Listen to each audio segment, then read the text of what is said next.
Hey, what's going on, Who Dat Nation? It is yours truly, TJ Jones, the host of the State of the Saints podcast. And some of you probably thought about starting your very own sports podcast. Well, let me help you out. I want to tell you a little bit about Anchor. Now, if you haven't heard about Anchor, it's an easy way to make a podcast, and it's free. You don't have to worry about paying a bunch of money each month. There are creation tools to allow you to record and edit your podcast right from your phone or your computer. Anchor will distribute your podcast for you, so you don't have to worry about that. So it can be heard on apps like Spotify and Apple Podcasts and many, many more. You can make money from your podcast with no minimum listenership. So go to anchorfm.com and start your very own podcast today. It's everything you need to make a podcast in one place. Hey, what's going on, Who Dat Nation? It is yours truly, TJ Jones, the host of the State of the Saints podcast, and I am back with you again. And this show is a show that has been requested by so many members of the Who Dat Nation, and I thought it was only right that we go ahead and get it started. I mean, especially the fact that there isn't really much Saints news to report, and I thought that this would be very, very fun. We are going to be counting down, okay? We are going to be counting down the worst Saints cornerback in team history. This is something that we have been clamoring for in the Who Dat Nation, and I decided to just do a show about it. I have a list of names of guys that when you hear them, they just make you cringe, just make you cringe for just the mere thought of hearing these guys' name. But I have 12 names here, and these 12 names are the worst, the absolute worst cornerbacks that you are going to find anywhere, not just for the Saints, but anywhere, okay? The first round, we're just going to be doing the first round tonight, and then we're going to have people move on to the second round. But this is just round one of the worst cornerbacks in team history. And once again, and before I get started with this, I want to let everybody know I apologize today. I know I told everybody I was going to be on Big Q's show, but we ended up changing the date. I thought that at the time that I actually did the live show, I thought that we were going to do a show together, but he inboxed me and said he wanted to get a few things done before we actually get on the show together. So I do apologize for that. But shouts out to Big Q, man. He did an outstanding job today. I caught a little bit of his show. And like always, man, it was off the chains, man. Really enjoyed Big Q. Shouts out to him. Look forward to being on the show, man, working with him and, and creating some magic together. But back to the list. We got 12 names here. 12 names of the worst cornerbacks in Saints history. Okay, number one on the list, we have Ashley Ambrose. Number two, Alex Molden. This is in no particular order now. This isn't my top 10 or top 12 or anything like this. This is no particular order. Number two, Alex Molden. Number three, Eric Allen. Fred Weary. Fred Thomas. Jason David. Brandon Browner.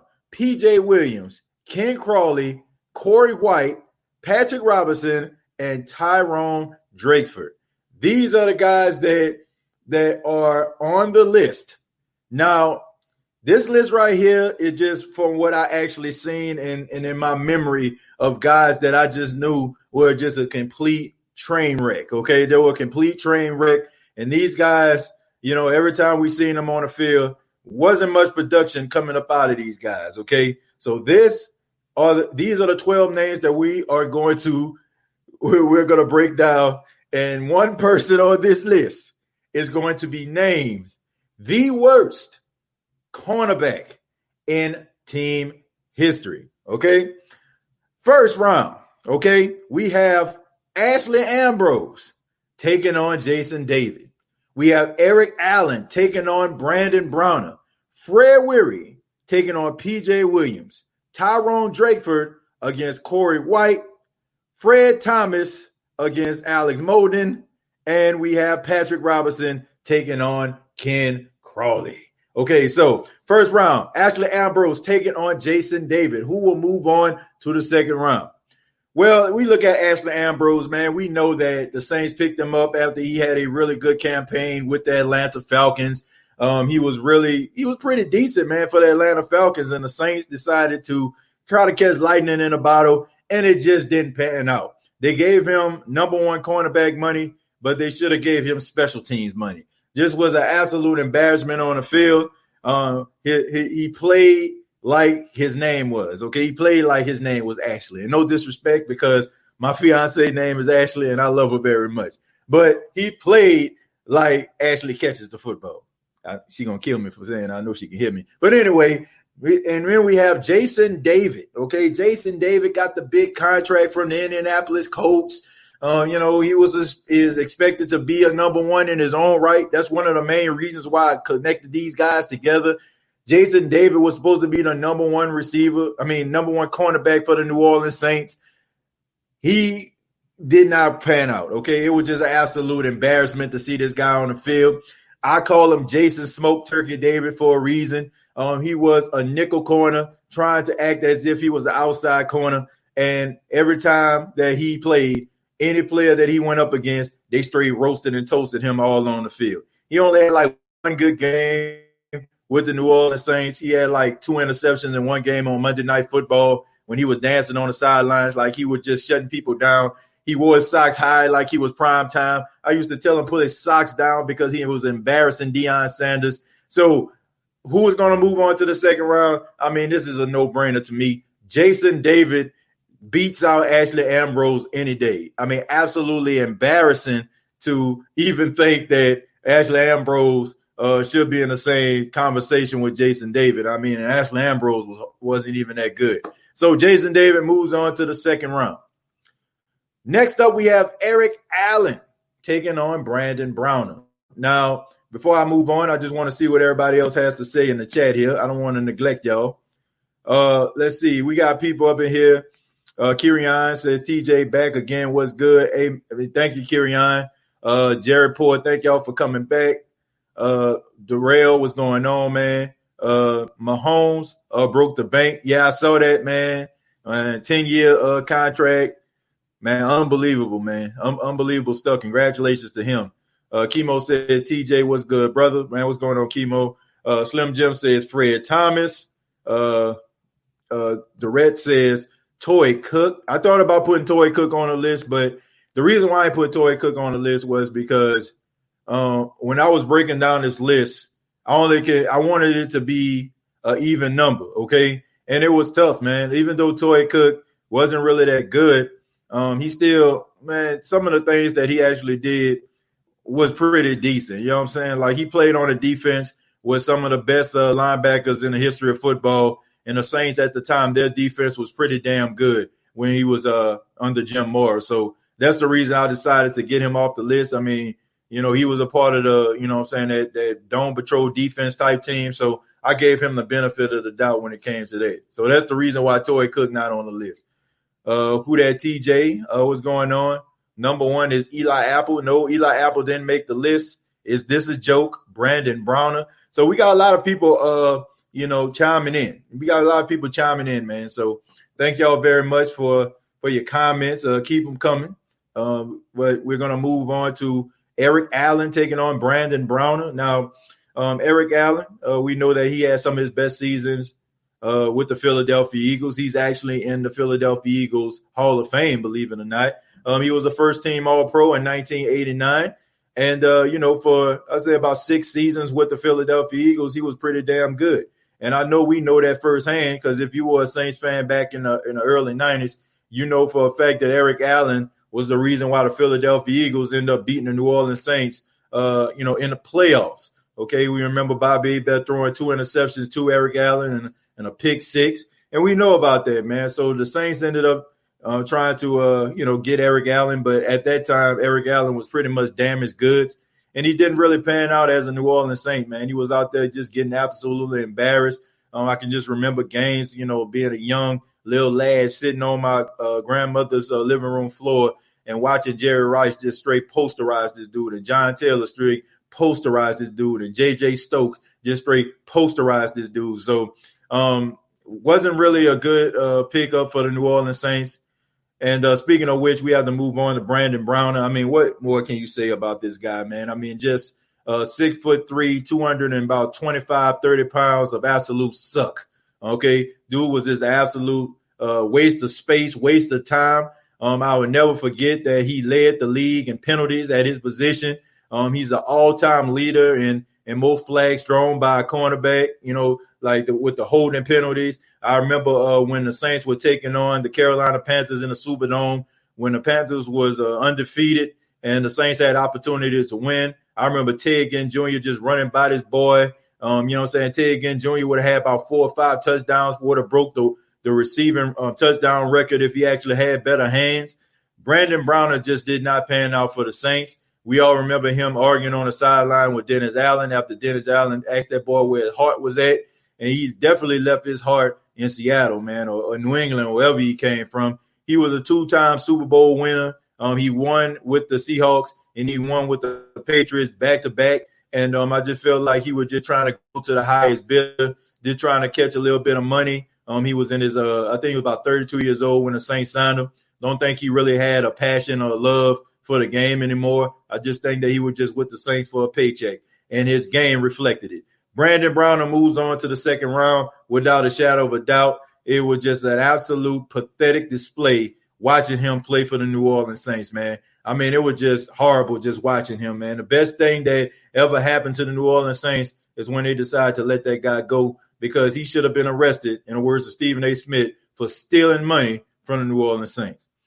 Next up, we have Fred Weary. We'll be taking on P.J. Williams. Now, Fred Weary was a pretty okay cornerback. Wasn't really that good. The reason why we really don't talk about Fred Weary that much is because we had somebody that is on the list we're going to be talking about later. They had Fred Thomas on the team with him. So if you had to pick who was the worst, you had to go ahead and zero in on Fred Thomas.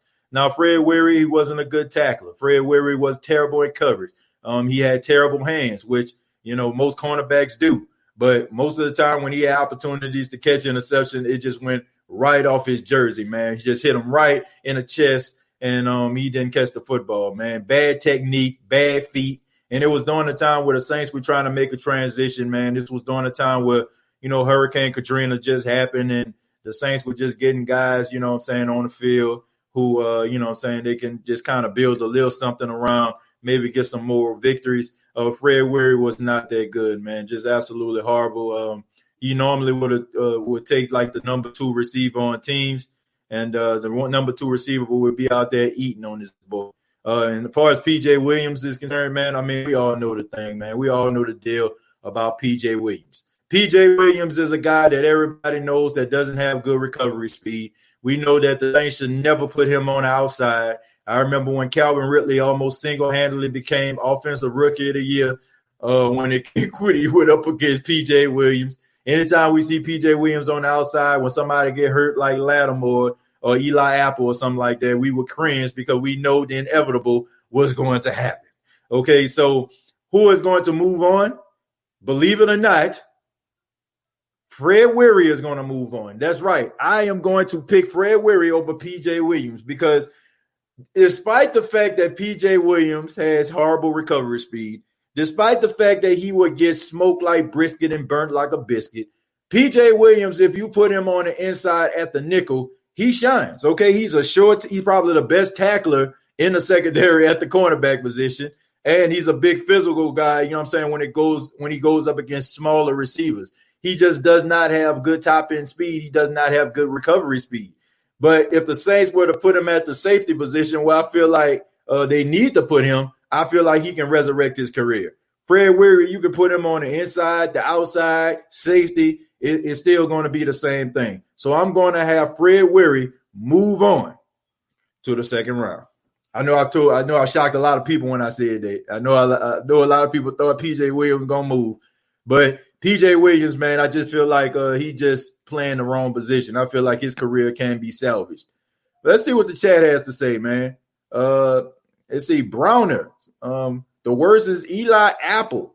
Browner, the criminal. Wow. Okay. Tough stuff by Tier 1 Solutions. P.J. Williams, but you forgot Eli Apple. I did not forget Eli Apple. I did not forget him. I did not forget him. First off, Eli Apple don't have enough skins on the wall in order for me to even put him on a list of being the worst. And I've seen worse than Eli Apple, believe it or not. Brandon Browner, he did not play no defense in the Saints uniform.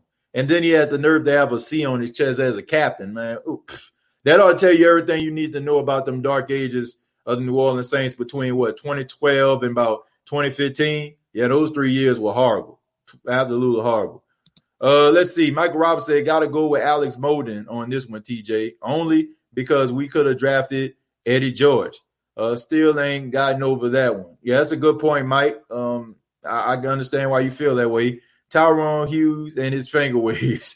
I thought about Tyrone Hughes, man, but one thing, that took him off the list for me was the fact that how dynamic of a kick returner that he was. And not to mention Tyrone Hughes, man, he was my special teams coach when I was in high school. So shouts out to Tyrone Hughes. I ain't about to put him on the list, man. Y'all can say I'm being biased, but hell, it is what it is. The man taught me how to catch a football, you know what I'm saying, and become and have better footwork. So I'm not going to even hate on him on that. Brandon Penalty Browner. Yeah, definitely moving on to the second round, Jerry. But who knows, what's going to happen in the next round. Brandon Browner. A lot of Brandon Browner people out there, man. I'll be ripping them. Thank you very, very much for the $5. He said it's a bad thing about Browner was all his fart penalties. They could have called him Browner for a reason. Yeah, definitely. Definitely a lot of ish things going on, if you know what I mean, when it came to Brandon Browner. But thank you very much. I'll be ripping them. I appreciate that. Toy Cook. Okay, Toy Cook. Didn't put him on a list trying to get right. Didn't put him on a list, man, because he was part of the Dome Patrol. So I gave him the benefit of the doubt. I'll be ripping them says Browner for a reference to his boxers. Definitely, man. Definitely. Terrible. Fred Thomas. Okay. Alex Will, Fred Thomas. We got a Fred Thomas vote. Who knows how this is going to go? This is just the first round, ladies and gentlemen. The first round of, that we're going to have. And we're going to find out, man. We're going to break this down and see who's going to be the worst cornerback in Saints history.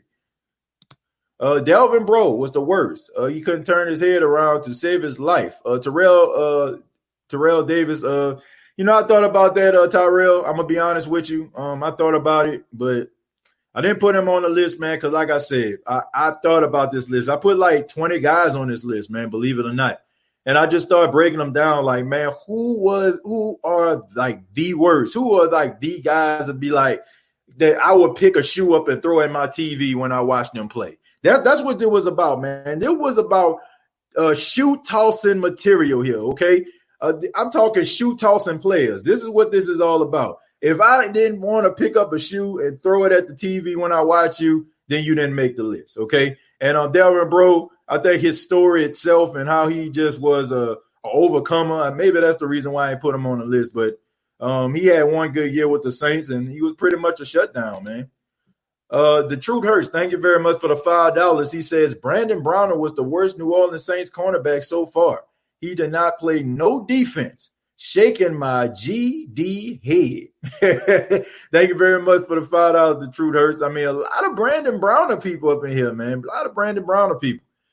But we're going to go ahead and continue on, man. We got Tyrone Drakeford versus Corey White. Now, Tyrone Drakeford, he actually came from the San Francisco 49ers. Wasn't a household name, man. He was like one of the guys that was just a part of the San Francisco 49ers defense. He was a Super Bowl champion back in Super Bowl 29 when they knocked off the San Diego Chargers. But he was in, man, he was in a pretty decent secondary, man. You had Tim McDonald and you had Merton Hanks, you know what I'm saying, a pigeon man. Y'all know that man that used to do that, you know what I'm saying, the pigeon man. So Tyrone Drakeford was one of those guys that was part of the rotation. The Saints ended up signing him. And it didn't pan out, man. I mean, he was supposed to be like the number 2 cornerback for the Saints at the time. I think they had Alex Molden, if I'm not mistaken, around this time. And, it was just a train wreck, man, watching him and Alex Molden just get beat like Peter Sheets. You know what I'm saying? Like, I don't know, man, beat like a Persian rug. You know what I'm saying? Just absolutely just destroyed, annihilated, you know what I'm saying, every time that they played. It was just, man, I had to turn my head every time they played the Falcons. I mean, it was just absolutely horrible 1-2 punch that they had out there, man. But, I will say that he is a Super Bowl champion. But then we have Corey White, man. Corey White, it was a very unique situation, man. This wasn't a Sean Payton selection. He was not a Sean Payton selection. As you know, around this time when he was drafted, Sean Payton was suspended for the entire season over that BS Bounty Gate scandal, who the NFL had to end up apologizing to Sean Payton and Jonathan Veltman and all the rest of the guys for absolutely destroying the investigation and basically just suspended Sean Payton on some he said, she said stuff. But Corey White came out of Sanford, I think, around the 4th round, if I'm not mistaken. Oh, no, maybe the 5th round. I think Nick Toon was a 4th round pick. And it just didn't work out, man. He was a big physical guy, and I understand why the Saints were trying to get him. The Saints were trying to mirror that Seattle Seahawks defense in the Legion of Boom secondary around this time. And he fit like the frame of what the Saints actually wanted. A big guy they feel like could have been physical. And Corey White just was not good, man. He just was not good. He just was terrible. And, I just feel like he had like no real true skills about him except the fact that he was big. He couldn't tackle really well. He had bad feet. He had bad technique. And it just didn't pan out for him, man. So I would have to say Corey White is going to be moving on to the 2nd round over Tyrone Drayford. Tyrone Drayford is a Super Bowl champion, so that's why I gave him the knock, even though he didn't do it with the Saints. I still feel like Corey White was more of an embarrassment than Tyrone Drayford. Next up, we have Fred Thomas taking on Alex Molden. Now, this right here is tough right here, folks. You have Alex Molden, who was the first pick in the 1996 draft. He was pick number 11, and I think Mike kind of hit the nail on the head. The Saints had the opportunity to get Heisman Trophy winner Eddie George, but they decided to go with Alex Molden out of Oregon. And he was a first-round pick, man, and you have to kind of grade first-round picks a little bit higher. You got to grade them higher, man, because teams actually take chances on these guys. They take these chances to try to draft these guys for these guys to kind of shake the franchise to its foundation and make it better. Alex Molden did not do that. Alex Molden was just out there he was just getting posterized, man. I mean, I know I'm using posterized a lot, roasted and toasted, but, I mean, honestly, you can say this for any one of these guys. Alex Molden, I don't know what was going on with him. It just seemed like he didn't have the passion to play the game. And this was during a time where, if you were in the, like, top 15, you was getting some really good money. Around, I think, 2012, 2013 is when they kind of stopped giving big money to rookies. But he did fall into that category, and I was just wondering, like, was he counting his ducats around this time? Because it didn't seem like he really did everything he needed to do in order for him to be the best. I mean, he was gaining weight. He slowed down, and it just seemed like to me like his heart wasn't really in it, or maybe he just wasn't good enough. But he just did not pan out for the New Orleans Saints. He ended up going to the San Diego Chargers, and I think you can pretty much say that he was just an absolute bust. And then you have Fred Thomas, man. Fred Thomas, who came from the Seattle Seahawks, and the Saints thought they had something, because he played pretty decent for Seattle. But Fred Thomas, man, oh, my goodness. Yeah, I'm really about to get on my soapbox. Fred Thomas, to me, my goodness. Every time I think about Fred Thomas, I just get nightmares. It's just some guys that you just think about and you just like, ugh. You know what I'm saying? Like, I just cannot believe that a guy gets paid to play as bad as he did. Fred Thomas stayed out of position. Fred Thomas stayed getting burnt. Fred Thomas stayed missing those 50-50 balls.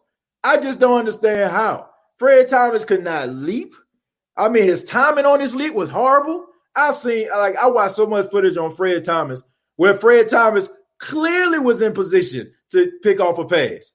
He would jump too early. The ball would go right past him into the wide receiver hands.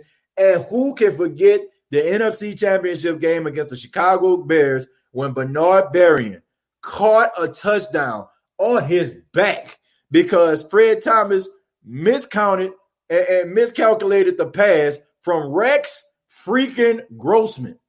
and the ball fell right into Bernard Berrian's hands, and he just rolled backwards into the end zone. Ladies and gentlemen, this is a no-brainer. I understand Alex Molden wasn't that good. I understand that Alex Molden was the pick number 11, the first pick for the Saints in the 1996 draft. I understand it didn't pan out. I understand he was a bust. But when you have Fred Thomas,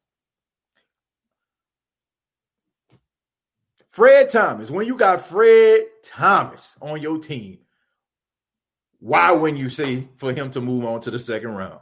This is a no-brainer. This is a landslide. This is a Deion Sanders high step to the second round, in my opinion. Fred Thomas beats out Alex Molden. He moves on to the second round. Sheesh. And then you have Patrick Robinson taking on Ken Crawley. This is the last group from the first round. Patrick Robinson, Ken Crawley. Wow. Two guys that the Saints had very high expectations for. I remember when Ken Crawley, I start with him. I remember when Ken Crawley got opportunity to actually start for the New Orleans Saints. I must say, Ken Crawley, his first season with the New Orleans Saints, played pretty damn good. I got to say that. He played pretty good opposite of Marshawn Lattimore. He had a pretty good 1-2 punch, man. You know what I'm saying? Like, he had the little green mouthpiece in his mouth, but he was out there balling. Okay, he was balling. He wasn't out there getting posterized, roasted and toasted or anything like that. He was pretty solid receiver. Solid cornerback, excuse me. He wasn't out there letting these receivers get the best of him. But then year 2 happened. The second year, then that happened. And all of a sudden, I'm watching Ken Crawley at practice, and I'm watching him go up against Michael Thomas, and Michael Thomas just burning this dude by like 20 yards. And I remember one time when Michael Thomas beat him so bad that Ken Crawley fell on the ground, and I think his talent went down to the ground with him. Because after that, Ken Crawley was a liability.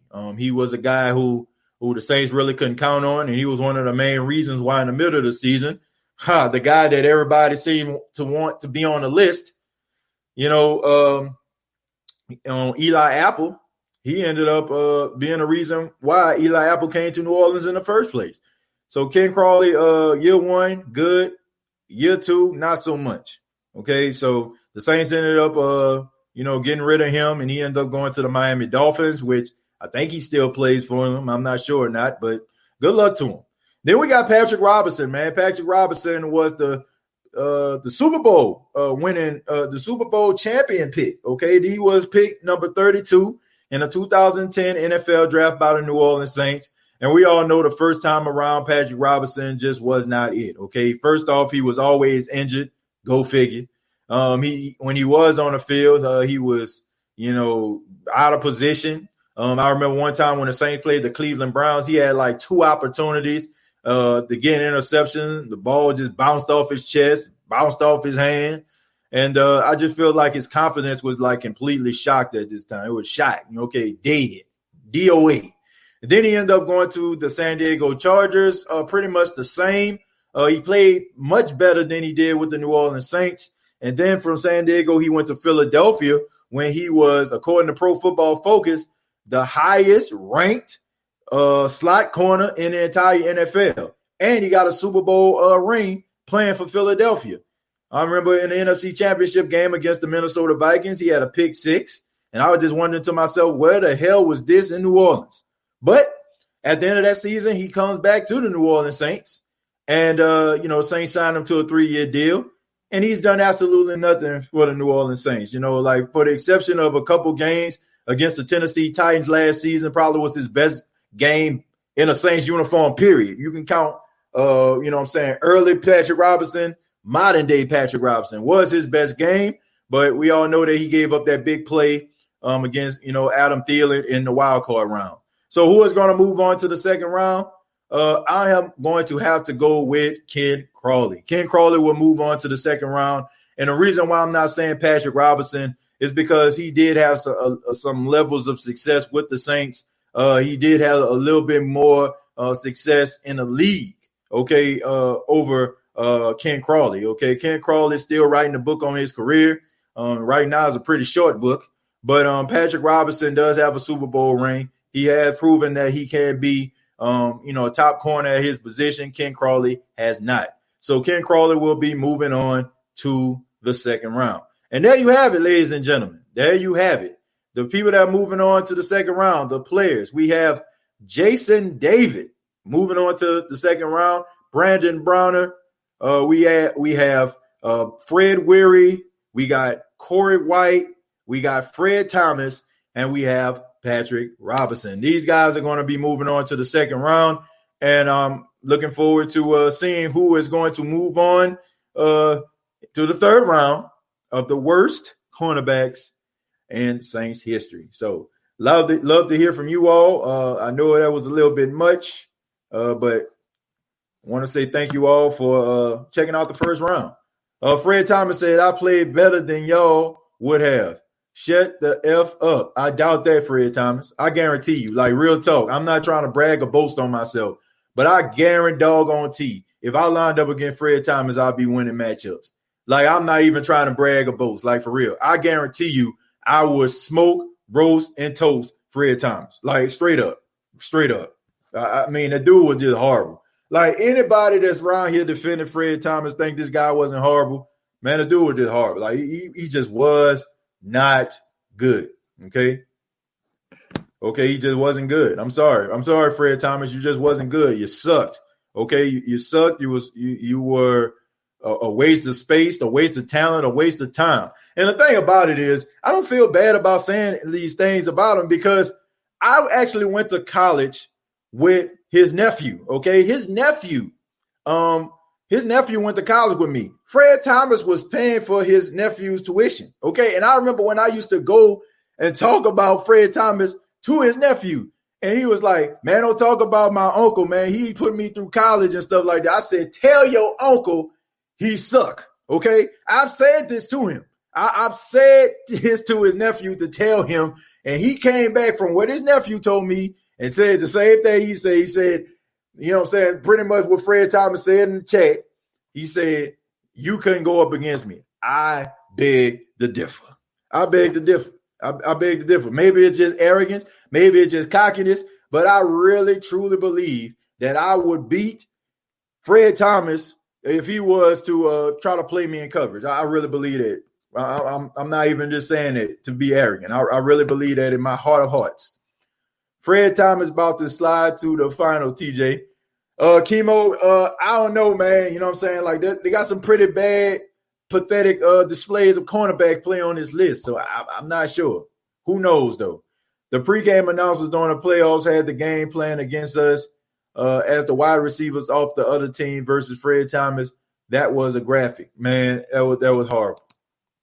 Dude, horrible. Who forgets when the Minnesota Vikings do a long pass to a receiver, he caught a zigzag, the two players, and scored a touchdown to win the game to beat the New Orleans Saints? That was tragic. You talking about Patrick Robinson or you talking about P.J. Williams, okay? It was a collective effort on that. Devron Higginbottom says, put me on the island with Fred Thomas. I will have 12 catches, 400 yards, and 5 tubs. I believe you. I believe you, Devron. I believe you. Where's Jason David? NY Phenom. He was number one. He was the first one. It was Ashley Ambrose versus Jason David. You might have missed it, man. He was the first. He was the one that started us off. Jason bombs over Baghdad David. Is going to run away with the victory. I don't know, man. I don't know. Like my blood started to boil up a little bit. Some of these names. That's why I tell y'all, man, I do shows out of passion. When I start thinking about these guys and the mental anguish that they cause me, man, I have no choice but to just go from 0 to 100. Okay, like, oh my goodness. Like when I was calling out some of these names, I'm just thinking about, you know, some of these guys I was pretty young watching, and I can just remember just the hurt that I felt watching or listening to these guys, you know, give up big plays. And I say listening because some of these games were actually blacked out, okay? And I had to catch it, you know, when the game was all said and done, or they was doing a halftime report. My goodness, okay? I mean, just horrible stuff. Fred Toast Thomas. Oh, yes, sir. French toast. Fred's French Toast Thomas, okay? French toast, okay? because you know what I'm saying. The other teams, I guarantee you, they thought it was sweet the way he was getting toasted out there, straight up. Put Malcolm Jenkins on that plea. Whoa. No, Brian. No. We are not going to put Malcolm Jenkins on this list. Malcolm Jenkins does not deserve to be on this list. Malcolm Jenkins wasn't remotely the worst cornerback or even been mentioned as being one of the worst. Absolutely not. He will not be on the list, Brian. He will not make this cut. I know he wasn't terrible, but I do miss Jabari Greer. Yeah, Jabari Greer will not. Jabari Greer, you can argue to say he probably one of the top 5 greatest Saints cornerbacks of all time. So he definitely don't deserve to be on this list or even be mentioned among these guys on the list. I agree. The truth, like what? This list makes me appreciate how Marshawn Lattimore, Jack Rabbit, C.J. Gardner-Johnson, Malcolm Jenkins, and Marcus Williams. Exactly. Hey, in order for you to know, like you got to remember where you came from. Okay. Sometimes we in the Who Dat Nation, sometimes we tend to forget how trash this team was, how trash these guys were, how trash their secondary was. I think sometimes we forget that because we actually got some guys that's relatively decent. And I feel like we grade these dudes a little bit too hard. And if you look at these guys or listen to who I have on this list, it will make you appreciate the garbage. Okay. It will make you appreciate the garbage that we did not, that we had on this team that was hurting us and making us feel bad. It will make you appreciate the good players that we actually have on this team right now. Straight up. State of the Saints podcast. I checked out the Pro Media Network with Big Q. He a cool dude. Yeah, man. Big Q is he's a real cool dude, man. Shouts out to Big Q, man. I like how he do things. I like how he set up his show. Very personable, very humble guy. Like he has good energy, man. You can tell when people like try to fake energy. Like, they try to make it seem like, I don't know, man. I can't really describe it, but you can tell when a person has good energy. And I just get good energy from this guy, man. So, man, shouts out to Big Q, man. Keep on doing what you do, brother. Fred Thomas was straight. What?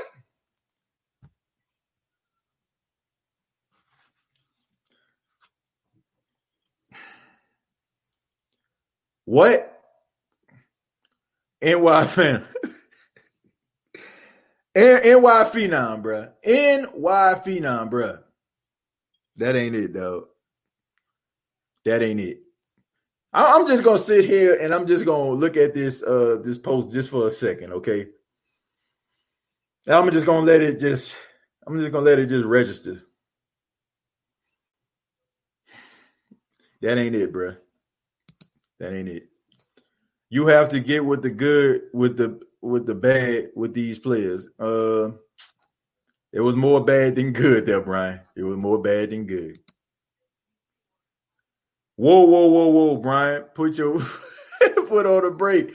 Right, Brian. I don't know what, Brian. I love you, brother, but I can't roll with you on that one, man. Straight trash. Yes, sir.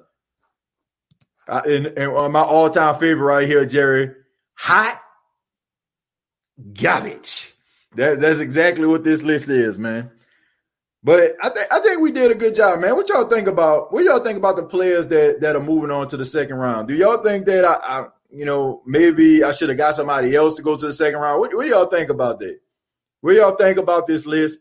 These are the people that's moving on to the second round, okay? These are people that move on to the second round for those that just tuned in, okay? Well, first off, let me tell y'all who was on the list because some people, it don't seem like they were here when I started, like, breaking it down, okay? These are the people on the list. Ashley Ambrose, Alex Molden, Eric Allen, Fred Weary, Fred Thomas, Jason David, Brandon Browner, P.J. Williams, Ken Crawley, Corey White, Patrick Robinson, and Tyrone Drakeford, okay? The people that are moving on to the second round are Patrick Robinson. No, excuse me, not Patrick. Did I say Patrick Robinson? No, hold on. No, yeah, I said Ken Crawley. Excuse me, Ken Crawley.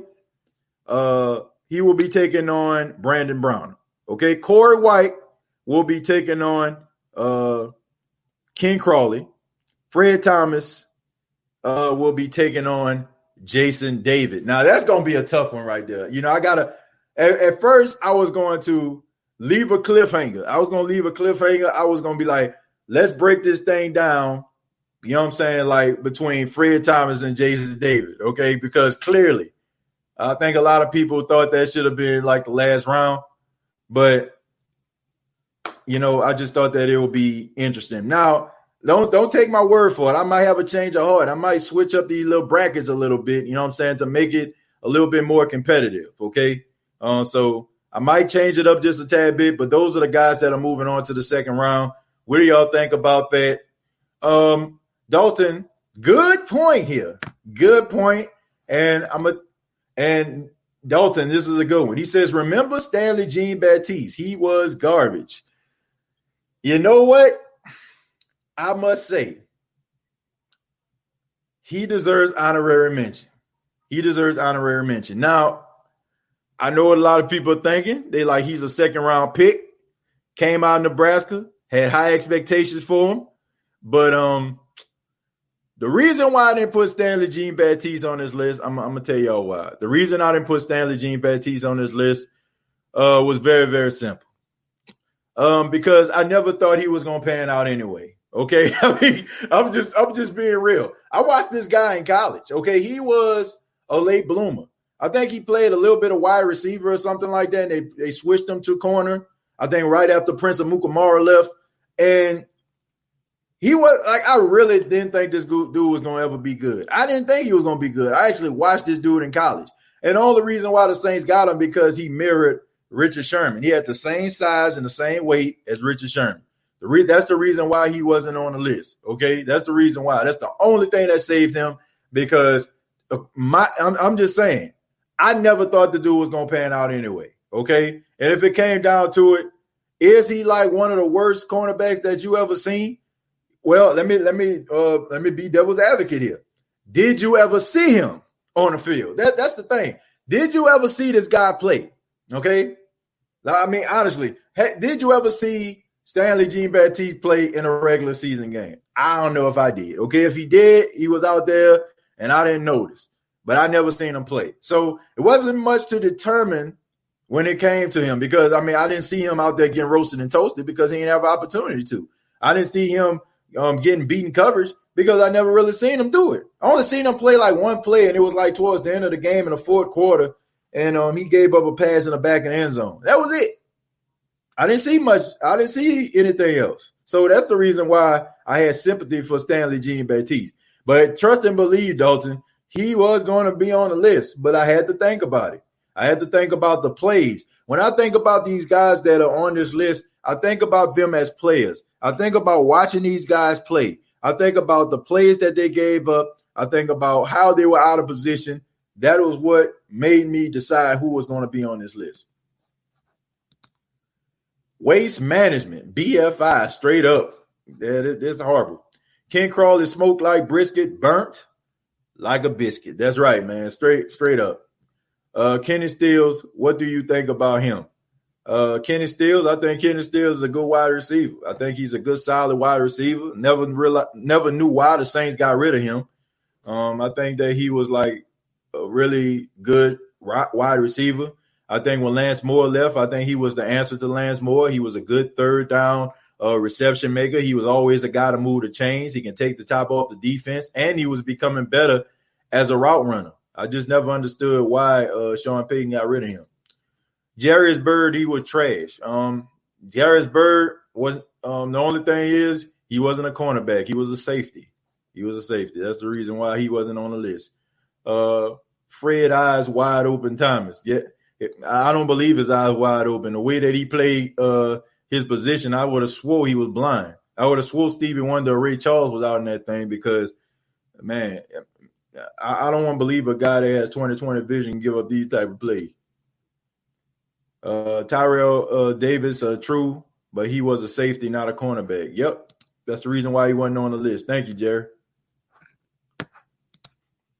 like I said, I don't remember the playoff game, but it was a wild card game, and the pregame game plan had the other team wide receivers versus Fred Thomas. Crazy, the worst ever. Yep.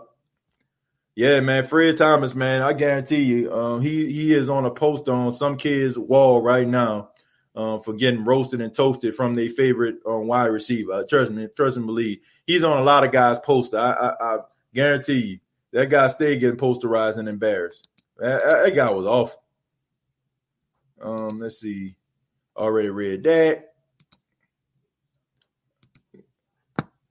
Man, y'all leave PJ alone. He made enough plays to not be included with the rest of these busts. By the way, will the Chiefs be any good after the season since they gave Patrick Mahomes $500 million? VB Saints lady, first off, PJ Williams, I hate to say it, but he does deserve to be on this list. He does deserve to be on this list, but he doesn't deserve to move forward, which is the reason why he didn't move forward. That's the reason why I didn't. I feel like he does a lot of good things. I feel like the Saints need to put him at safety, or if the Saints, end up, releasing him at the training camp, another team that pick him up need to make him a safety. I think it will save his career. But I do think the Chiefs are going to be a good football team, man. I mean, this is a 10-year contract, so I think they did a very good job spreading this money out over the course of some years or whatever like that. But I'm interested to know, like, is there a year where he can renegotiate his contract? Because we all know that the NFL salary cap increases and quarterbacks end up getting like a whole lot of money. So I'm wondering, like, do we have something in his contract where if a player end up making more money than him, he can renegotiate if he's playing at a high level? I'm just wondering, but I don't think they are going to. I don't think they're going to fail. I don't think they're going to not be a good football team. I think they're going to be pretty good, and it's crazy, man, to believe like that. The Saints were like one pick away from picking this guy up. That's crazy, huh? The Kansas City Chiefs jumped in front of the New Orleans Saints in order to get Patrick Mahomes. I mean, Patrick Mahomes could have been the next future quarterback of the New Orleans Saints. Ain't that crazy? I mean, it's unbelievable. I mean, it is unbelievable when I think about how the Saints had two opportunities to get two guys that ended up being NFL MVP, Patrick Mahomes and then Lamar Jackson. Like, wow, that's what I think about. Now, you can make an argument to say that Kansas City jumped up in front of them and they took Patrick Mahomes, but you can't argue and say that the Saints didn't have opportunity to get Lamar Jackson. And I think about it, man, like the Saints had an opportunity to get both of these guys, and now both of these guys are NFL MVPs, and the Saints end up getting Marcus Davenport, who I really feel like is going to be pretty good, but I mean, he wasn't in a running for a defensive rookie of the year. He wasn't in a running to be an all-pro or a Pro Bowler. So, interesting. But I'm proud of those guys, man. I'm happy he got his money. He deserved it. Fred Thomas was first-team All-Pro in 2002. Somebody pull that up, because I want to know. I don't know why I don't know why I'm doing this. If this man was first team All Pro, which I know this ain't the truth. Hold on. I want to be able to make sure that I want to make sure that this is accurate. I know this got to be a joke. Somebody trolling me right now. This is about to say absolutely not. I know that was a joke. I had to make sure that I wasn't tripping. What's up, TJ? Been a minute, just checking in. What's going on, Chosen Kingston, man? Shouts out to my guy, Chosen Kingston, in the building. Peyton Manning was laughing so hard after we gave Jason David a free agent contract. Saints had him as a number one corner. Yeah, that is absolutely true, which I don't know what they was thinking on that. The Saints just made some horrible decisions in front office. Oh my goodness! Like, I'm so glad that they got I'm so glad that they got a good front office now, and they get guys that actually can contribute and do a really good job. Because, man, in the early 2000s, My goodness. I mean, just miss after miss after miss. What's up, Jerry? Good vibes. Let's see. That conversation go. Hope all is well with you. Okay, y'all talking to one another on that. Let's see. But anyway, that's the list, man. That's the list that I have. Those are the guys that I feel like are some of the worst cornerbacks in Saints history. I don't feel like I missed anybody. You know, what do I think about Marcus Colston? I think Marcus Colston is the greatest wide receiver in Saints history. Okay. I know a lot of people are going to be like, oh, wait a minute. What about Michael Thomas? What about Joe Horn? No, as of right now, Marcus Colston is the greatest wide receiver in Saints history. And honestly, I give him more of an edge over the guys. I mean, Michael Thomas was a second-round pick, okay? Joe Horn came from the Kansas City Chiefs, but I think he was like a third-round pick when he came out. Nobody expected Marcus Colston to be as good as he was, okay? Nobody expected him to be such a good receiver. He is the all-time leader in catches with the Saints. I think touchdown receptions and yards. So I would have to say Marcus Colston is the best wide receiver in Saints history. Now, Michael Thomas is coming for that crown. You know what I'm saying? He's going to be there pretty soon if he gets a couple more good seasons under his belt. But I'm going to say that Marcus Colston is the best wide receiver in Saints history. I mean, his numbers reflected. I feel so bad for Marcus Colston because he played in the diva receiver, type of league.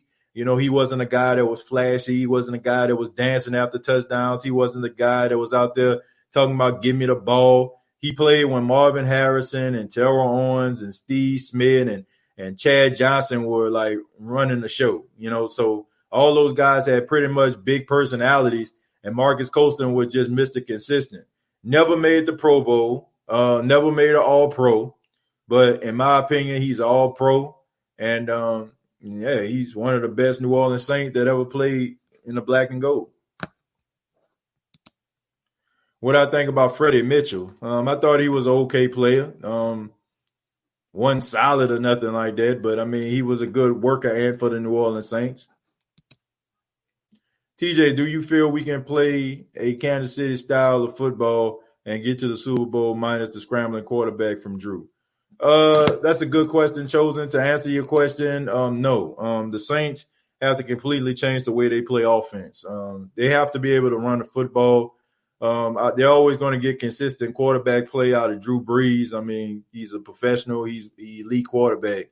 But the days of the Saints playing like the Kansas City Chiefs are over. Drew Brees' best days are behind him. He never will have the arm strength, but he's always going to have that accuracy. And the Saints are going to have to continue to try to push the ball down the field versus throwing deep passes like Patrick Mahomes and the Kansas City Chiefs are capable of. It's going to be a pretty good game when the Kansas City Chiefs take on the New Orleans Saints, this season. I'm looking forward to that game, but I don't think it's going to be high scoring. I really don't feel that way. Jason David is the worst. Eric Martin was a bad boy, too. He was just really slow. Yeah, man.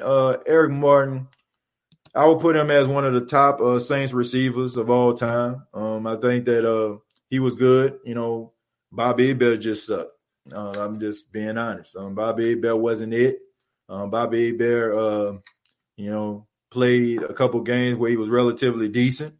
But Eric Martin was a good fundamental wide receiver. And I feel like if the Saints had a better quarterback, maybe he would have did a lot better. How you think McCoy will do at guard this year? I think he'll do an outstanding job.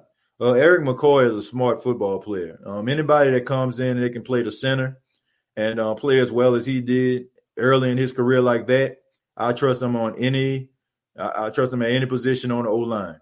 Okay, I mean, a guy that can get it that fast, you shouldn't have no issues with him. You should be smiling from ear to ear to know that this guy's gonna move to the guard position. You're gonna get some solid play out of him, I guarantee you. So I'm not concerned about that at all. I think he is a very special offensive lineman, and the Saints are lucky to have him. Somebody said Usama Young. I wouldn't say Usama Young. Usama Young was, man, he was just part of the rotation, man. He didn't even really play that much. He gave up that play to Pierre Garçon in the Super Bowl, but he's a backup. He's a backup for a reason. Let's see. Look like I pretty much read everybody's stuff. Hold on. I think we have some more coming in.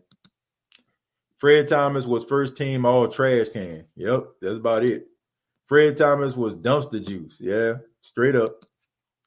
So Andrews Pete, yay or nay? Well, we got to say yay, not Alex. I mean, you signed a 5-year deal, so we better get used to Andrews Pete. And like I said, I just feel like that was just a good sign. Andrews Pete is a much better run blocker than he is a pass blocker. So the Saints signing him to a 5-year deal gives me a little bit of optimism that the Saints are going to run the football this season. But don't keep your fingers. Keep your fingers crossed for that. Excuse me. TJ, who is the year's best Saints secondary player? The best Saints secondary player to ever play for, New Orleans Saints, to me, the best corner. Look, man, I'm sorry. I know it's young, I know it's early, and I know he got a long career.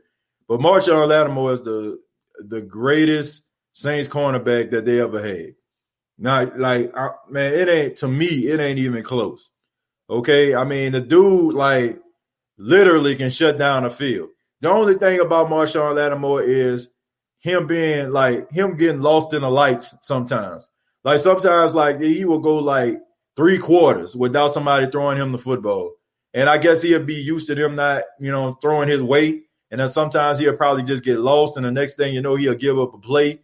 But Marshawn Lattimore, in my opinion, is the best cornerback the Saints ever had. I'm sorry. I never seen no Saints cornerback shut down a field like him. Jabari Greer, he up there. I'll give him top 3. Jabari Greer was just good. Jabari was just lengthy. You know what I'm saying? He had good extension. He never really truly got beat. And he was tough. He was tough, man. He was a good solid tackler too. But Marshawn Lattimore, man, I just feel like he just you could easily just say it's not much for him to go up against. When you think about Saints cornerbacks, you really don't think about elite cornerback play from pretty much anybody. Tracy Porter had some good years. Jabari Greer had some good years. Besides that, man, it was a huge void. Nobody else I really just looked at. You can talk about Keenan Lewis. Keenan Lewis was okay for him. But, for somebody to come in like Marshawn Lattimore, man, I just really wholeheartedly in my heart feel like he's just the best cornerback the Saints ever had. Straight up. Real talk. So, TJ, what are your latest thoughts on Sheldon Rankins, and it's time to move on from him if he gets hurt again for the 3rd straight year? I know he can hold his own, but the injuries. I think the Saints need to give Sheldon Rankins a chance. I think that Sheldon Rankins is a really good defensive tackle. Me personally, I feel like he should have held off on coming back as early as he did. I feel like his injuries wasn't fully healed. It was Achilles injury, for God's sakes, and that's a 300-pound man. I feel like he kind of rushed himself back, and I get it. You want to be on the field, and you want to be able to compete, and you want to be able to contribute, but I really felt like it wasn't time for him to come back. I really don't. I really don't think it was. What is your opinion on Sterling Moore? Sterling Moore was okay. The Saints picked him up a couple times from free agency. He was solid, man. He had some good moments with the Saints. He definitely don't deserve to be on their list. Darren Sharper. Darren Sharper was a safety. But Darren Sharper, he had some good moments. Of course, we know his first season with the Saints, he had 9 interceptions. But honestly, man, it's just kind of hard for me to even think about Darren Sharper, man. I'm sorry, man. I know we have to kind of focus on football and stuff like that, man, but I just can't get the thought of him and what he did to them girls, man. I just can't. It made absolutely no sense whatsoever. Like, you know what I'm saying? Like, I mean, I'm just being honest. I just don't get it. You know what I'm saying? Like, every female that I talk to, when they talk about Darren Sharper, talk about how attractive that dude was. And they don't understand, like, why would he have to, you know what I'm saying? Like, have to do to them girls. It seemed like, you know, girls would be throwing themselves at him. That comes from females that I talk to that were in the Who Dat Nation. Okay, I just didn't get it, man. It's hard for me to put him on any all-time list, even though, you know what I'm saying, he contributed in a big way to the success of the Saints Super Bowl run. Man, I just can't get that out of my head, man. As a person that, you know, has one sister, you know what I'm saying, and how I would feel if somebody would do that to my sister, man, I have to beat dude to sleep, straight up. So it's hard for me to put him on any all-time list, even though he did contribute in a big way. But I can't get that out of my mind, man. Anybody that has a daughter or anybody that has sisters, y'all probably understand where I'm coming from with that. Or maybe you can differentiate between the two, but I can't. Marshawn Lattimore help defense is crazy. His zone replacement knowledge is amazing. Yeah, he's amazing, man. Braden Long said, "What did Sharper do?" Well, Sharper was Darren Sharper was drugging women, bringing them to hotel rooms and having sex with them. That's what Darren Sharper was doing. Okay, Darren Sharper would meet women, rather it be in a club or just around the way. He would drug the women, bring them back to the room, and sexually assault them. Okay, and for that, I think he got about 18 years in prison. Okay, which didn't make absolutely no sense whatsoever. Once again, you're a football player, made millions of dollars. I think he was working for the NFL Network at the time. I just don't get it. I don't. Even if you wasn't working for the NFL Network, why the hell would you do that? But somebody need to test that boy brain once he go 10 toes up, because clearly some CTE was there. Clearly. What is your top bust in Saints history compared to their contracts? My top bust, right offhand, Ricky Williams, Reggie Bush.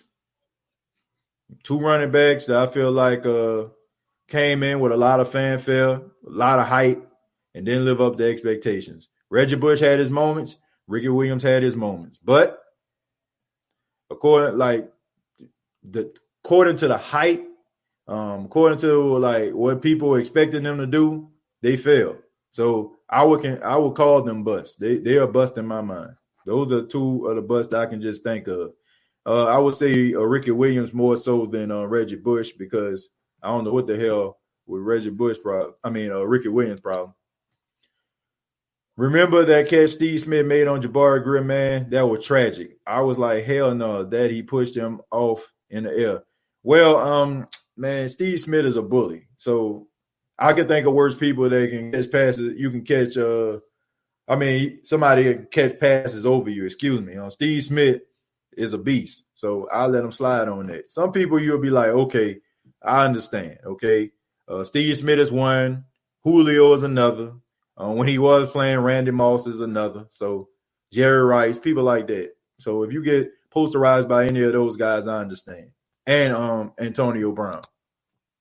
TJ, do you think Cam Jordan had a lot of football left in him? Because sometimes I feel like we have a window closing with him, and I wouldn't want to waste his good years on early playoff exits. Well, that's a good point. But I just think that Cam Jordan, he loves playing for New Orleans. He clearly wants to be the all-time sack leader, being in the top two all-time in Saints history. So he definitely wants that record, so I don't think he wants to leave. His play does not reflect the guy that needs to be cut or needs to be traded. He's the best, one of the best defensive ends in football. And he's definitely one of the best at stopping a run. He's one of the best edge rushers in the league. So, no, I don't see him leaving anytime soon. Cedric Ellis had an awesome short career with the Saints. No, he did not. He did not. He was horrible. Okay, he was not good. I have to disagree with you on that one, Dwayne. I have to disagree. Jason David. If I ain't mistaken, I think Marshawn Lattimore led the league led the league in pass deflections in 2019. Yeah, he might have. He played a lot better in his third season than he did in his second season. Bird. Lavelle Bird is a safety. That's the reason why he's not on the list. Now, if we want to talk about top players that stole money, then look no further. What do you think about Bruce Smith? I think that Bruce Smith was a freak of nature, and I feel like Bruce Smith can play in any era.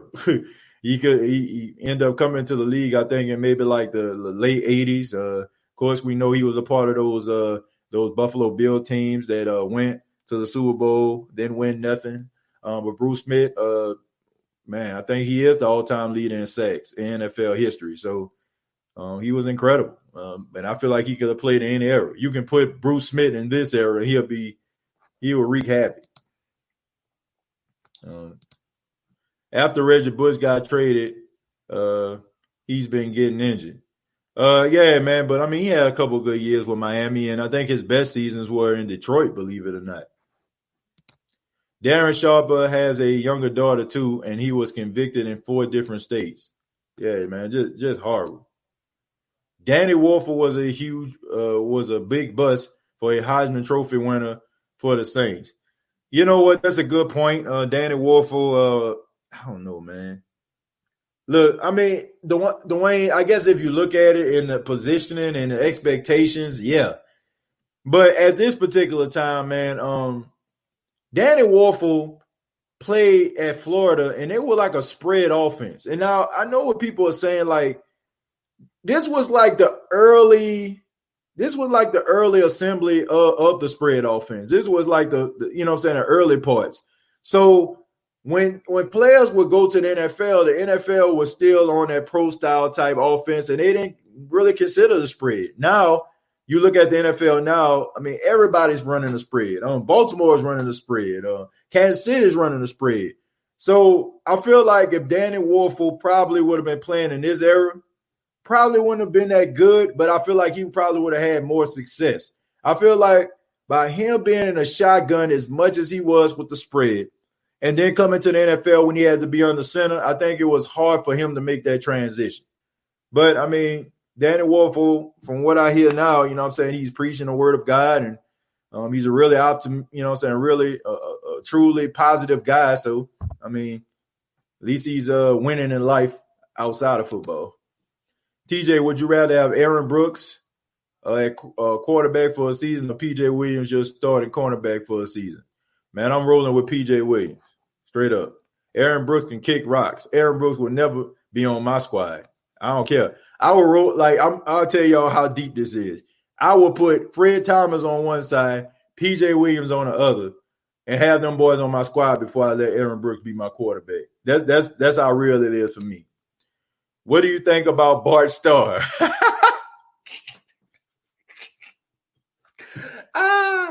Man, Brian, you just throw it out there now, brother. Okay. What do I think about Bart Starr? Bart Starr is a legend, okay? Of course, we already know he played for one of the most legendary coaches, who's the Super Bowl trophy is named after, Vince Lombardi. Bart Starr is, I feel like he was one of those quarterbacks that kind of, was a pioneer when it comes to the forward pass. Even though I feel like Green Bay, they definitely ran the football a whole lot during that time when he was playing. But I know that he is a guy that people look at as being one of the pioneers of the passing game, and he's well respected, and he deserves to be. He's a pioneer. So that's what I think about Bart Starr. But I think that, Vince Lombardi, being his coach, really added to his legend. Tramiel, I don't know what Jamal Hill is. Bush got injured with the 49ers. Remember, he slipped on the concrete against the Rams in 2015. Yeah, he did, man. He ended up suing. I think he ended up suing St. Louis and ended up winning a lawsuit because he ended up tripping because they had like a hole or something like that in the I think in a stadium or something like that, and it caused him to like tear his ACL. he ended up suing and he won. TJ, don't lie to yourself. Danny Wolford would be bad in this era. I ain't say he wouldn't be bad, Jamal. I ain't saying he wouldn't be bad. I said he probably would have had a little bit more success. Probably would have stayed in the league longer because he was running a spread with Steve Spurrier. So I'm not saying that he would have been like all world or something, but I feel like they would have had a place for him in the league. I just feel like Spurrier, I mean, he was ahead of his time. It's almost like Don Coryell or Bill Walsh or something like that. These guys are like the Godfather, Eric Coryell, like the air raid offense and the West Coast offense. So it was kind of like the same way, man. Like teams couldn't stop it. You know what I'm saying? Teams couldn't stop what they were doing. Like that's the reason why Dan Fouts had so much success.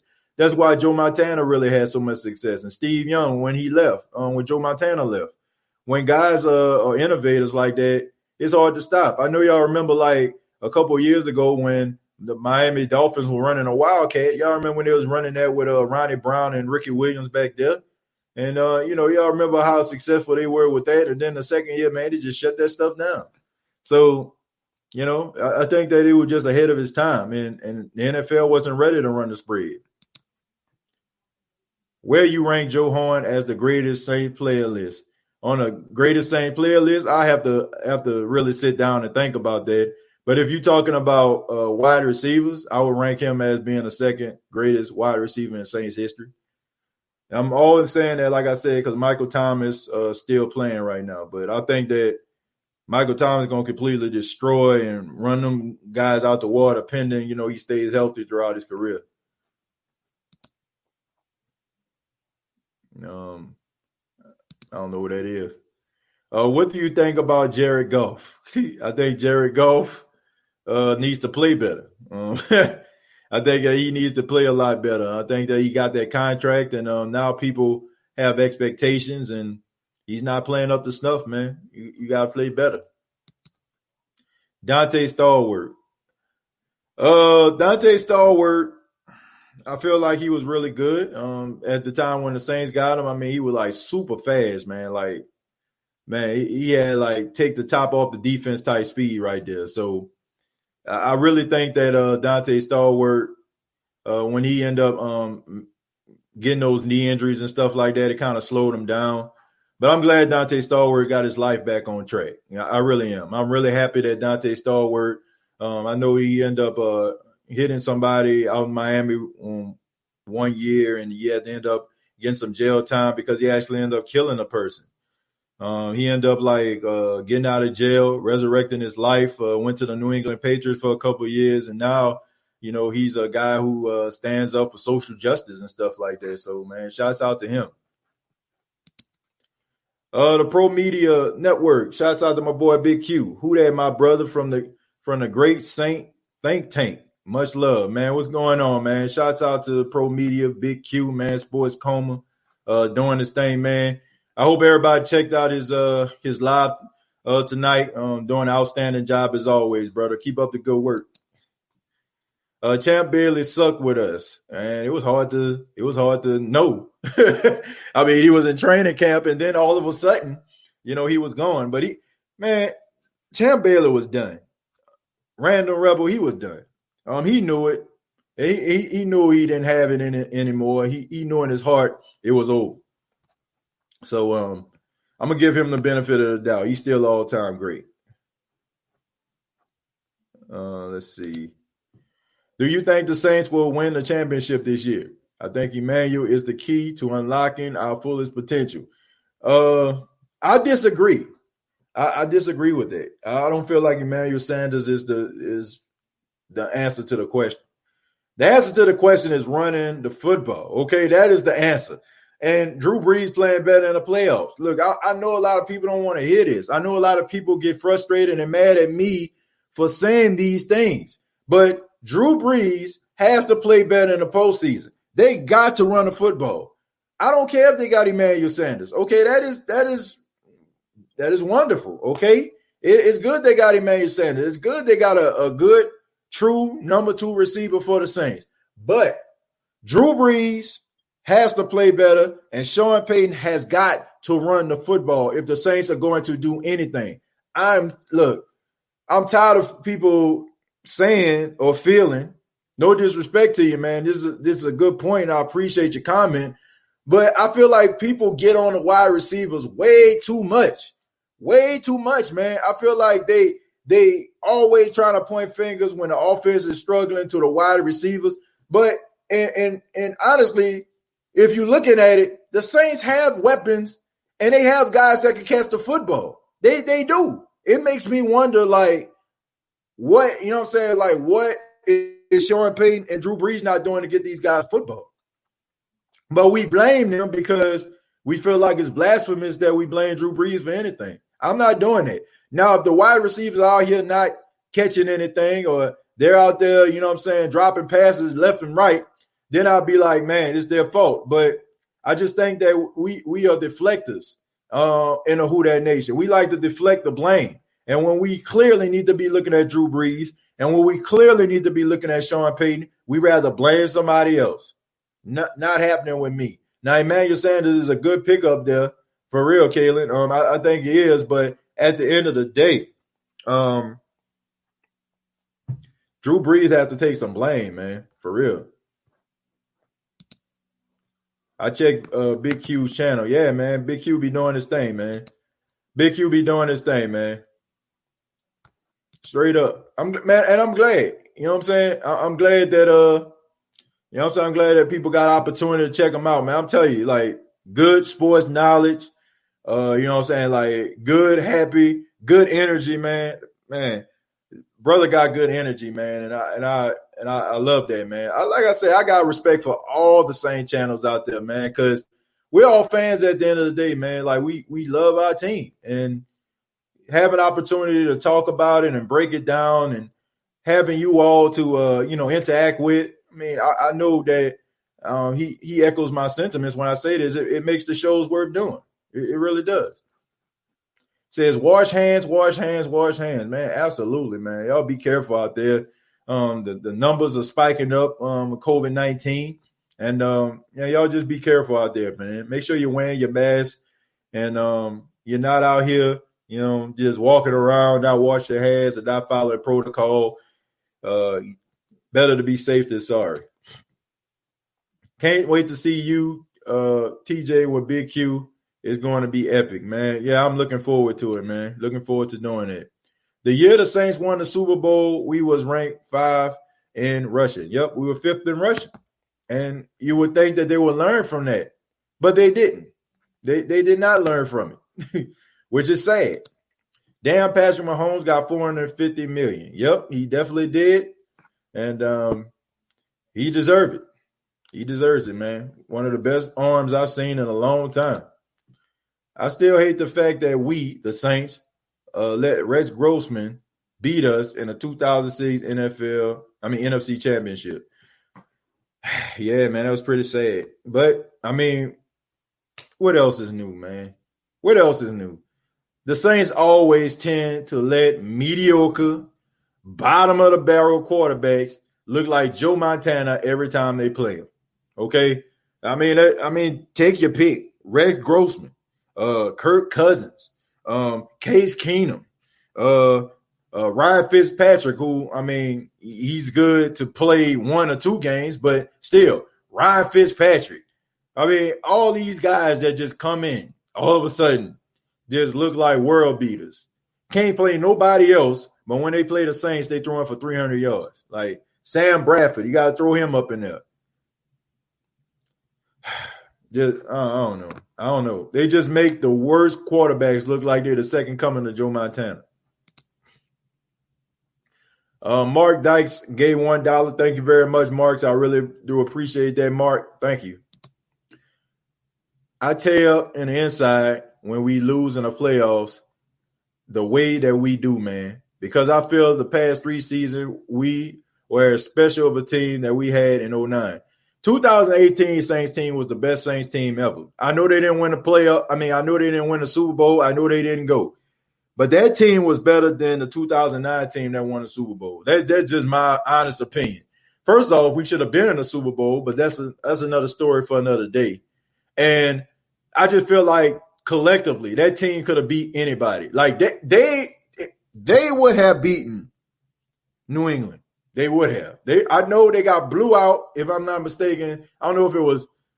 Yeah, I think it was that season, 2018. I know they got blew out early in the season, and then they went on that big old run. But they would have beaten New England.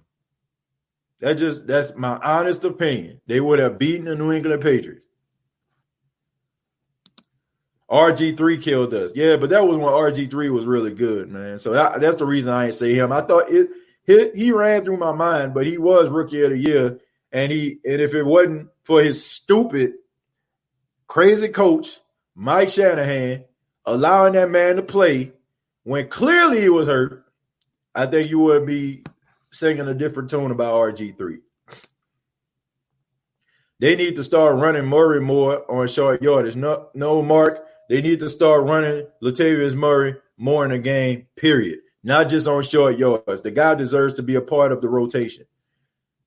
I see a lot of laziness, and Marshawn should that factor into his contract negotiation. Nah, I don't, Iceman T. I don't believe that at all. I think that the production that this guy gives you on the team is hard to come by. And I think that he deserves his money. I mean, I think he's the best cornerback the Saints ever had. I think that he's the most solid cornerback they have on their team. And I wouldn't try to get rid of him. And, we've for years been talking about who's going to be on the opposite side of him, who's going to be the number 2. So if you get rid of him, then who you got? Then you have issues with number 1 and 2. And you can't say Janoris Jenkins because, honestly, man, when you start to get up there in age, man, you start to slow down. So we don't know how many years of production we're going to get out of Janoris Jenkins. So you definitely pay him. You definitely pay Lattimore. What's up, Jones, the host of the State of the Saints podcast? Worst cornerback was we just did the first round, DJ, tonight. We're going to go on to the second round. We're probably going to do that next week. So probably going to be next Monday. We're going to end up doing the show of the worst cornerbacks of all time. So we're going to do round 2 next week. Let's see. Dennis Allen also needs to get his act together. We're giving up too much at the end of games, especially the playoffs. Yeah, that's bad technique, bad position. Guys thinking way too much. Maybe getting a little end of the game jitters. Maybe they just need to calm down and play better technique. One more thing, TJ. We jumped KC in this year's draft for center Ruiz. Yeah. I mean, I feel like the Saints they did the right thing. I know I was upset when I first heard it because I was like, at the time, my heart was just so set on Jordan Love that I couldn't see nothing else besides that. And when they got Cesar Ruiz, man, I mean, I just snapped because I was like, man, you got the quarterback of the future potentially. And I don't know if I can take if Jordan Love end up winning NFL MVP. I don't know if I can take that, man. That would be 3 MVPs that could have been with the Saints. I don't know if I can take that, man. I don't know if I can take that type of pain anymore. Brandon Browner, another Brandon Browner. What do I think of Warren Moon? I think Warren Moon was the best African-American quarterback that ever played. That's my honest opinion. I think that Warren Moon got unfair shake coming into the NFL. I think that the NFL was a little bit prejudiced against black quarterbacks at the time. I think that Warren Moon, the way that he had to go up to Canada in order for him to prove that he can play football and all those great years with the Houston Oilers, I think that he actually showed that he should have been in the NFL all those years in the first place. Warren Moon, to me, the best African-American quarterback that ever played the game. He definitely broke the mold. He showed that, black quarterbacks just don't have to be around this day trying to juke people like Michael Vick. They actually have arm, talent, and strength and ability and accuracy. So That's what I think about Warren Moon. Man, Marshawn has looked terrible in the playoffs, though, and Jack Rabbit outplayed him in the Vikings game. Just saying. I disagree with that. I think he played pretty solid in that game against the Minnesota Vikings till the end. He got hurt, ended up leaving the game, and you see what happened. And then also, you can really truly just say that Adam Thielen is a beast. Okay. People don't give this guy enough credit for being as good as he is. Okay. Adam Thielen could easily be the top 3 wide receiver in the league. I think a lot of people don't give him his credit because he's white. I just believe that. I think if he was a black wide receiver named Adam Thielen, I think he'll get more credit. I feel like because he's the white boy out there doing his thing, they don't give him credit. But I think he's one of the best wide receivers in football. And I think he's a hard matchup for anybody. And Marshawn Lattimore, is no exception. So I just think that I think he deserves his money. That's just me. I think he deserves his money. And nobody's better than him. Like no cornerback on the Saints team can touch this dude at all. And we can talk about Jack Rabbit. He's good, but how many years Jack Rabbit got? Marshawn Lattimore is 24 years old. So this man ain't even reached his prime yet. That's the scary thing about it. I think Drew window is closed. We won't get any better than 2018, and we still couldn't win. I just don't know if Breeze can. I don't think Breeze can. Will this team anymore? Keep in mind he had 5 games to rest. Yeah, man. I mean, he's old. He's 41 years old. I mean, he's not going to be what he used to be, and that's the reason why I feel like the Saints need to compensate for his lack of arm strength. Like, man, they need to run the football and play good defense. I mean, everybody does that, man. Like, we seen Denver do it, okay? I mean, we seen, like, even New England for, you know what I'm saying? Like, they didn't make it to the Super Bowl, but we seen it last season. The defense was stepping up because they realized that Tom Brady was on a decline. That's what you do. You run the football, you play good defense, and that's to compensate for your quarterback decline. And I don't know why the Saints don't do it. I don't know why they don't run the football and try to beef up their defense to be the best possible. TJ, I put Iceman T in the slot and Jerry Lloyd on the outside. Do you think we will make the playoffs? Honestly, man, I put my boy Iceman T. I put that ball on the line. You know what I'm saying? Jerry, I probably put him. I'll probably put him in a tight end position. You know what I'm saying? I think we'll be straight. We'll have ourselves a good goal line pass catcher, and we'll have somebody, you know what I'm saying, that can replace Davenport. That's what I do. Okay. Iceman T definitely put that ball on the line. I feel like D. Williams was one of the best in Washington. Darrell Williams. Yeah.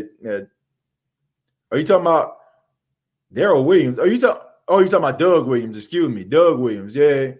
Another person that suffered because of the color of their skin, in my opinion. I mean, he went to Tampa. He had some really good years with Tampa, and man, they just did Doug Williams dirty, man. At that time, man, the league was a little prejudiced, man, against black quarterbacks. And I don't like to make this show about race, but it's true.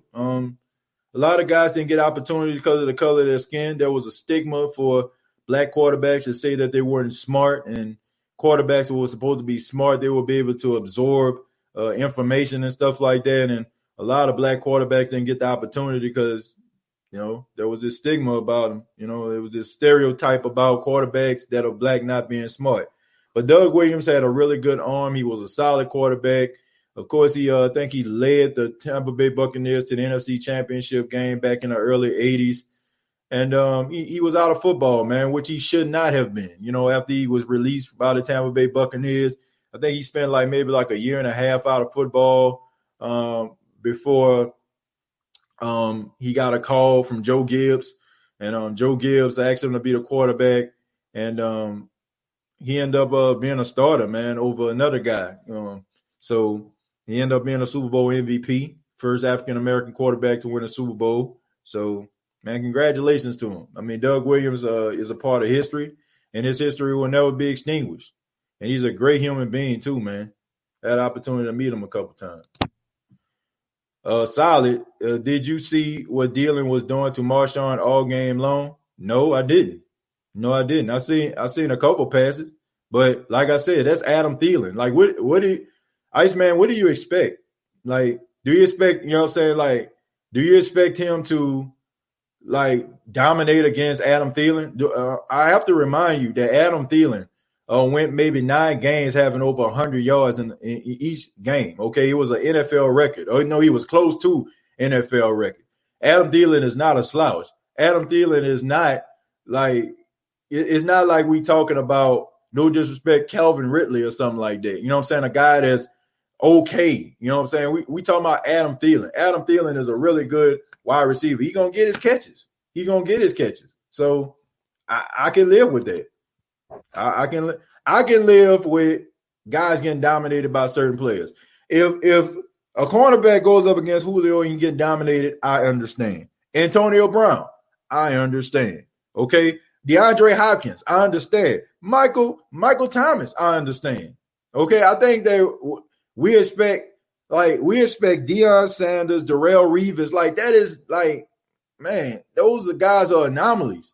You know, like those guys are special. You know what I'm saying? Like, so just because guys don't match up or play the position like those guys to a, you know what I'm saying, to a certain extent, and they're not, you know what I'm saying, they not getting these receivers, you know what I'm saying, every single time, they not deflecting passes and keeping these guys under 100 yards don't mean that these guys aren't good. So how many games can you say Marshawn Lattimore? I bet he had more good games than he did bad. I can tell you that. And we also have to remember, like, how we tend to forget, but we forgot back in 2018 how the Saints end up winning the game against the Philadelphia Eagles, who were driving to win the game. Okay, we can't forget that now. Okay, so just like we say, okay, what was he doing? I mean, the guy kept the Saints in the playoffs one year. So I can't just look at a guy and be like, okay, he deflected a pass. Oh, he deflected a pass. Oh, man, somebody caught a 50-yard pass on him. Man, he getting smoked. Nah, man, nah. One or two, a couple passes against elite competition, I can live with. Ingram, Kamara, Murray, McAllister, Bush, Thomas, Sproles, just a couple running backs we had, and Sean still didn't run the ball.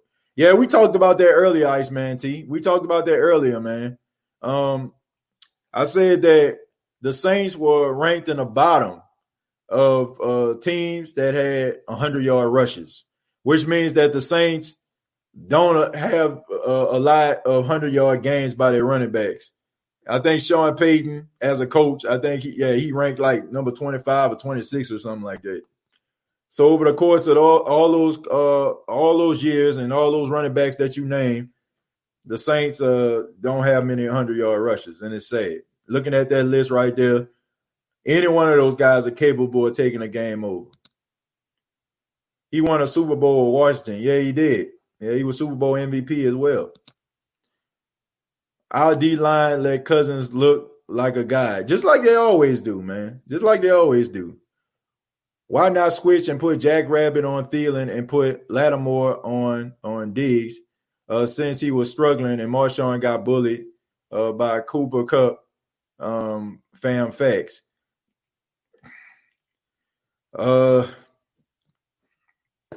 Why should you put him on there? I mean, let me see. Let me see something.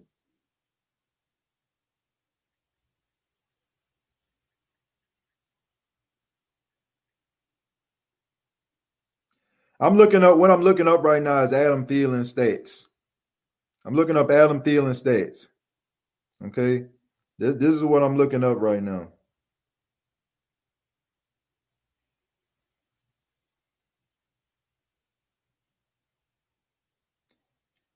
Yeah, I want to see what he actually did in the playoffs. Because, like I said, Adam Thielen is an incredible wide receiver. Like, he's really, really good. And also, Cooper Kupp is really, really good. So, really good slot receiver. And You were saying that he was out there getting posted by Cooper Kupp. That's not necessarily true. What you're looking at is one particular play where Cooper Kupp, basically went beast mode on them boys. But what you're not realizing is that wasn't Marshawn Lattimore's assignment. That wasn't his assignment. PJ Williams was out of position during that play, and Marshawn Lattimore recognized it. But of course, it was too late for that play. So how many times do you actually see him lined up on the inside? Not a lot. I'm just trying to look at this guy's stats.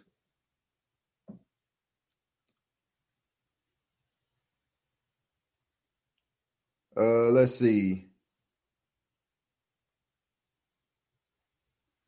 Well, I'm looking at his postseason stats right now.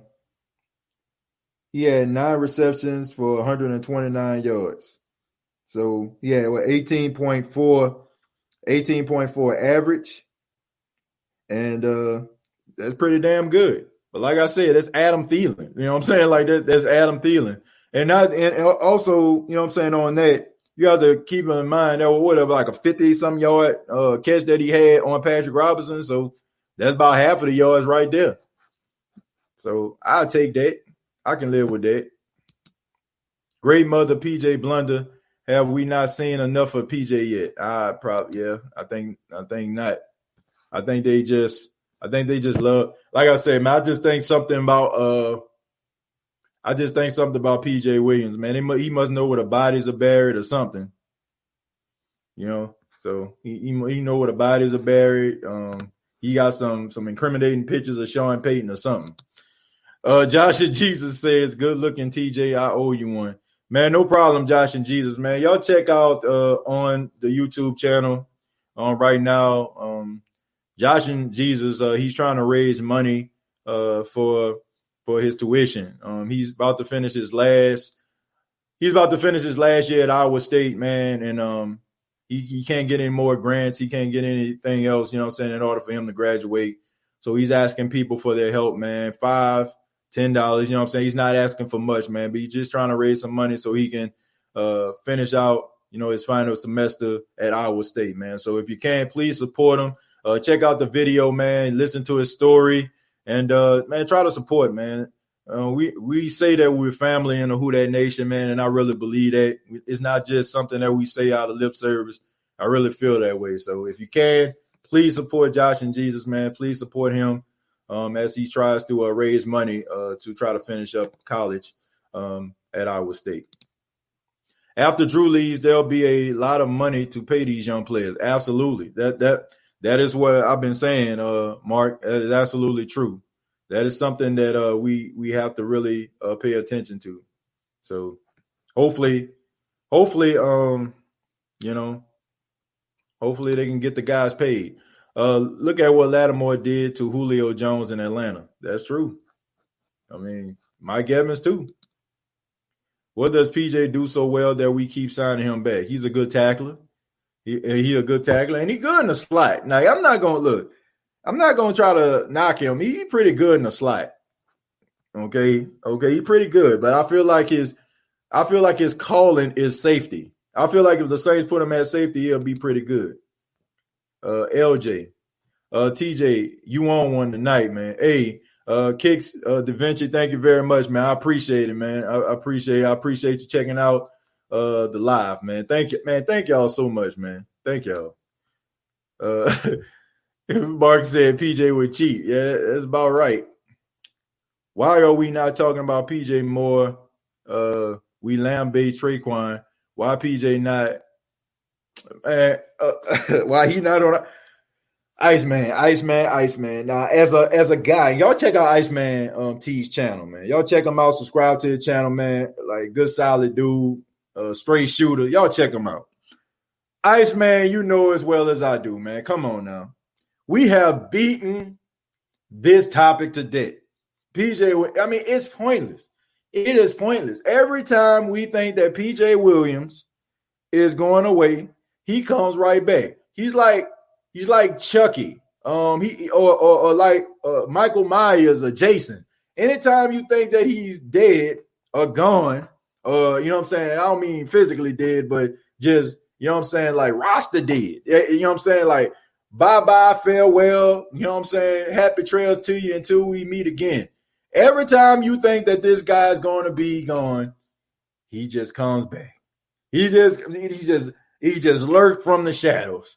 Every now and then you think, oh, man, this has got to be the last year for PJ.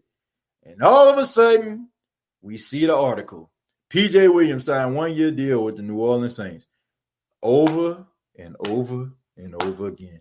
It is pointless, Iceman T, for us to continuously talk about PJ Williams because anytime we start talking about the hot seat, I mean, the seat is scorching, okay? El Diablo, okay? You know what I'm saying? Like, it is hot. It is spicy, okay? It is scorching, okay? It is nuclear. It is tongue torch if you eat at Zaxby's. It is hot as hell. But yet he still comes back every single time. So it is completely pointless to talk about PJ Williams being on a hot seat. Man, it's just pointless, man. I don't know what to believe anymore, man. I don't know what to believe. That I do believe Jameis is talented enough to get us to the Super Bowl. Whoa. Favre did it, and he considered one of the all-time greats. And Favre threw just as many picks per year as Jameis. Good point. Good point there. But I feel like that's blasphemous to put Jameis Winston in the same conversation as Brad Favre. Brad Favre had an amazing arm. Brad Favre can thread the needle. Brad Favre, man, he was just a good quarterback, okay? But I'm not comparing him to the Brad Favre. And I definitely don't feel like he can lead the Saints to the Super Bowl. He probably lead the Saints to the playoffs and probably do the same thing that Brad Favre did year after year, throw a pick six in a crucial situation. So I don't think I could take that. I really don't think I could take that. Losing, yeah, but just a pick six, interception, nah, I can't do it. I can't do it, man. You have to be a good player on the field, but you also be a good player off the field in your community, these football players. Yeah, you got to, man. Not going to lie, I haven't seen any progress in PJ. I think he needs to move on and spread his wings. Yeah, I agree with that. Thank you, TJ Jones, the host of the State of the Saints podcast. Thank you very much, Jerry. Appreciate it. I'm going, TJ. Got an early day tomorrow. Y'all be safe. Man, thank you, Kirian, man. Yeah, man, we about to wrap it up. I had a good time, man. Man, every time I say that I'm going to have a show and it's going to be quick, man, y'all always come through with the questions and y'all make me not want to leave. I'm going to read a couple more and we're going to get out of here. PJ is like a Project Roach you can't get rid of. Absolutely, man. Absolutely. But it all comes down to Drew. He has got to go. Oh, that took me by surprise there. To get to play well for us to achieve the championship in the playoffs, this might be our last shot to win a chip with him. I agree. You can't miss too many opportunities like this. I'll be honest, I'm going to miss Von Bell. He seems to always be around the ball during fumble recoveries. Yeah, last year, okay? And it's because, in my opinion, it was a contract year. And I'm always skeptical about guys that I see step up when it's time for them to get paid. So I think the Saints made the right decision. I can't – no, let me take that back. Let me take that back, Dwayne. I don't know if that was the right decision, but I don't think it was the wrong decision for them to get rid of him. So I'm kind of – mixed like that. I like that hat, TJ. Where can I get one? Man, shouts out to Lids, man. I get my hats from Lids. They customly make my hats. This logo right here is actually trademark, man. I got a trademark. It's for my other podcast called The Unapologetic Podcast. And man, I got a line of shirts and hats and stuff like that, but shouts out to Lids, man. They do my hats. So if you want a hat like this, just go to Lids. They got it in a database. Just say that you want the unapologetic hat, and they'll make it for you. Okay, so that's how you get it. Would the Saints ever trade up to get a top tier cornerback in the draft like Stingley at LSU? Ooh, that's a good question.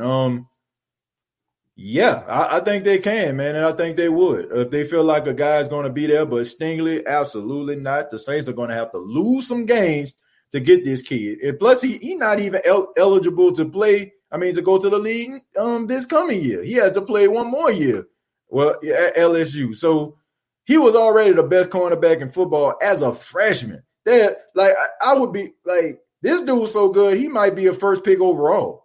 I don't see the Saints getting Stingley, but I can see them moving up to get a top tier cornerback. But Stingley, absolutely not. That guy is out of this world. I cannot believe an 18-year-old kid is that fundamentally sound at the cornerback position. Unbelievable. Man, when I was 18, my footwork was bad. I had good hands, but I mean, I couldn't get off the ball to save my life. It took that next year, you know what I'm saying, in order for me to develop those skills. Good night, TJ. Love the content. Thank you very much, man. Appreciate you checking out the live. Thank you so much, Devon. Tag Robinson says, keep it up, TJ. Thank you very much for the $2. Thank you, man. Excellent show tonight, TJ. Dwayne, thank you so much. And Jared Poor rounding us out saying, I agree.